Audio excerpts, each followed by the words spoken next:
आज मैं आपको कच्चे नींबू से बहुत ही टेस्टी खट्टी मीठी मिठाई बताने वाली हूँ। इसे बनाने के लिए सिर्फ 3 इंग्रेडिएंट लगते हैं और ये मिठाई जो है वो 5 से 10 मिनट में बनकर रेडी हो जाती है। ये ठंडी ठंडी मिठाई मुंह में जाते ही घुल जाती है। तो चलिए बिना देर किए मिठाई बनाना शुरू करते हैं। हेलो दोस्तों, मैं रश्मि और आपका स्वागत है रे किचन में। और अगर आपने मेरे चैनल को अब तक सब्सक्राइब नहीं किया है तो सब्सक्राइब करें और बेल आइकन को प्रेस करना ना भूलें। यहाँ पे मैंने 2 हरे कच्चे नींबू लिए हैं। इसका जो फ्लेवर और इसका जो टेस्ट होता है वो नॉर्मल नींबू के मुकाबले ज़्यादा होता है, यानी कि काफ़ी स्ट्रॉन्ग होता है। इस तरह से नींबू का जूस निकालने से इसमें एक तो बीज नहीं आते हैं। तो अगर आपको इस तरह के हरे नींबू ना मिले, यानी कि कच्चे नींबू ना मिले, तो आप चाहो तो यहाँ पे नॉर्मल नींबू भी ले सकते हैं। अगर आप हाथों से नींबू को निचोड़ रहे हैं तो मेक श्योर कि उसमें बीज ना आए। तो देखिए लगभग यहाँ पे पाव कप इतना जूस निकला है। और ये जो छिलका है नींबू का, इसे हम फेंकेंगे नहीं, इसका भी हम इस्तेमाल करने वाले हैं। तो चलिए इसका मिक्सचर बनाना शुरू करते हैं। तो यहाँ पे मैंने एक बड़ा सा बाउल लिया है। इसमें हम आधा कप कॉर्नफ्लावर ऐड करेंगे। अगर आपके पास कॉर्नफ्लावर नहीं है तो आप यहाँ पे अरारोट फ्लावर का भी इस्तेमाल कर सकते हैं। तो यहाँ पे साथ ही में मैंने 200 ml पानी लिया है। 200 ml अगर आप इसे कप से नापोगे तो ये 3/4 कप पानी है। तो यहाँ पे हमने जो नींबू का जूस निकाल के रखा है इसे इसमें डाल देते हैं। तो चलिए सबसे पहले हम कॉर्नफ्लोर और पानी को अच्छे से मिक्स कर लेते हैं। कॉर्नफ्लोर जो है अक्सर तले में जाके बैठ जाता है। मेक श्योर कि इसमें गुठली ना रहे और कॉर्नफ्लोर की एक अच्छी सी स्लरी बन जाए। अगर आपके पास कॉर्नफ्लोर या फिर अरारोट फ्लावर भी नहीं है तो आप यहाँ पे जेलेटिन या फिर अगर अगर यानी कि जो चाइना ग्रास होता है उसका भी इस्तेमाल कर सकते हैं। मगर इस रेसिपी के लिए आप मैदा या फिर आटे का इस्तेमाल ना करें। यहाँ पे मेरे पास ग्रीन फूड कलर है।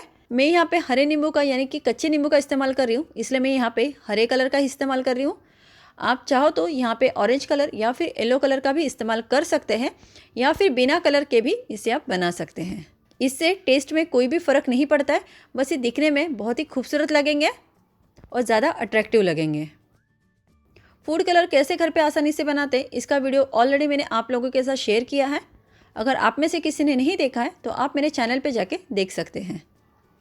जब हम इसे पकाएंगे यानी कि जब हम इसे कुक करेंगे तो इसका जो हरा कलर है और भी निखर के आएगा। तो चलिए अब हम इस मिक्सचर को साइड में रख लेते हैं। गैस पे मैंने पैन चढ़ाया है। तो यहाँ पे हमें एक चाशनी रेडी करनी है। तो इसके लिए मैंने यहाँ पे 1 कप चीनी ली है।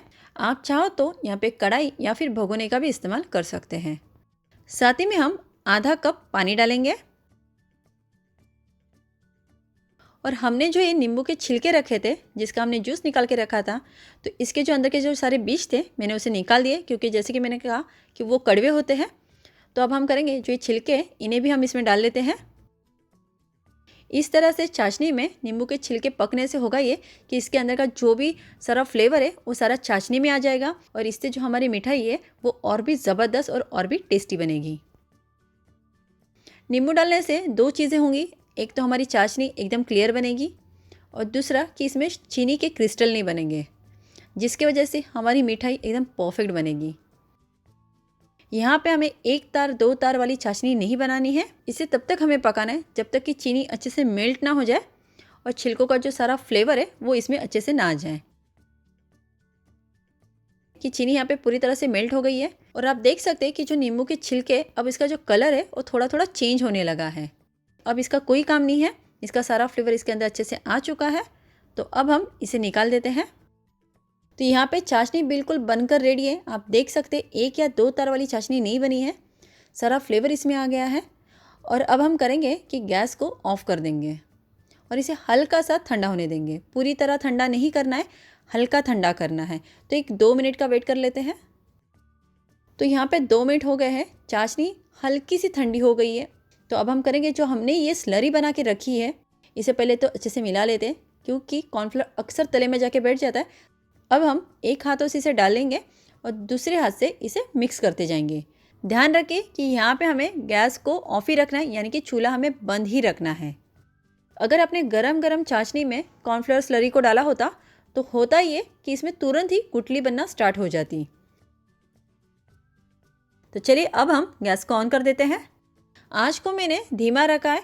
तो इसे हम और 4 से 5 मिनट के लिए इसी तरह से चलाते हुए पकाएंगे, क्योंकि कॉर्नफ्लोर अच्छे से पकना बहुत ज़रूरी है। बहुत ही आसानी से बनने वाली रेसिपी और बहुत ही कम इंग्रेडिएंट में बन जाती है। नींबू जो है सभी के घरों में अवेलेबल होता ही है, तो आप इसे कभी भी बना सकते हैं। खासियत ये कि आप इसे एक बार बना लें तो 2 हफ्ते तक ये आराम से अच्छे से रहती है। तो देखिए, जैसे जैसे कॉर्नफ्लोर पकता जा रहा है, आप देख सकते हैं कि ये हल्का हल्का ट्रांसपेरेंट होने लगा है। 5 मिनट हो गए हैं और आप यहाँ पे देख सकते हैं कि मिक्सचर पूरी तरह से ट्रांसपेरेंट हो गया है और पैन को छोड़ने लगा है, यानी कि इकट्ठा होने लगा है। तो अब हम गैस को ऑफ कर देते हैं। अब ये काफ़ी गर्म है, तो इसे गर्मा गर्म ही हमें सेट करना है। तो यहाँ पे मैंने इस तरह का चॉकलेट मोल्ड लिया है, तो इसे हम थोड़े से घी से ग्रीस कर लेते हैं। अगर आपके पास इस तरह का मोल्ड नहीं है तो आप नॉर्मल थाली या फिर जो केक मोल्ड होता है उसमें भी आप इसे सेट कर सकते हैं। तो यहाँ पे गर्मा गर्म मिक्सचर है, इसे हम इसमें फिल कर लेते हैं। मेक श्योर कि ये अच्छे से फिल हो जाए, जिससे कि जो शेप है वो अच्छे से पकड़ ले। तो देखिए, सारे मोल्ड को मैंने अच्छे से फिल कर दिया है। 1 से 2 बार इसे टैप कर लेंगे, जिससे कि अगर इसमें कुछ एयर बबल्स है तो वो निकल जाए। अब हम इसे इसी तरह से किचन काउंटर पे छोड़ देंगे जब तक कि ये पूरी तरह से ठंडा ना हो। जैसे इसका टेम्परेचर नॉर्मल हो जाए तब आप इसे फ्रिज में रखें आधे घंटे के लिए। तो चलिए अब हम इसे डिमोल्ड कर लेते हैं। देखिए, बहुत ही आसानी से ये डिमोल्ड हो रही है। कितना टेम्पटिंग लग रहा है ना, बहुत ही अच्छे सा शेप भी ले लिया है। अगर आपको थोड़ा सा खट्टा मीठा खाना पसंद है ना, तो आपको ये मिठाई बहुत अच्छी लगेगी। इसके ऊपर से मैं एकदम बारीक पिसा हुआ आलमंड डाल रही हूँ, यानी कि बादाम का चूरा डाल रही हूँ, जिससे कि हल्का सा क्रंचीनेस लगे। ये पूरी तरह से ऑप्शनल है। आप चाहो तो यहाँ पे सूखे नारियल का बुरादा यानी कि डेसिकेटेड कोकोनट भी आप डाल सकते हैं, वो भी इसके साथ बहुत ही बढ़िया लगेगा। ठंडी ठंडी खट्टी मीठी मिठाई बनकर रेडी है। तो आप इसे फ्रिज में रखकर 2 हफ्ते के लिए स्टोर करके रख सकते हैं। खाने में बहुत ही ज़बरदस्त बनी है, तो आप इस मिठाई को ज़रूर बनाएं। उम्मीद है आपको ये रेसिपी पसंद आई होगी, तो मुझे लाइक और सब्सक्राइब करना ना भूलें और ये रेसिपी ज़रूर ट्राई करें।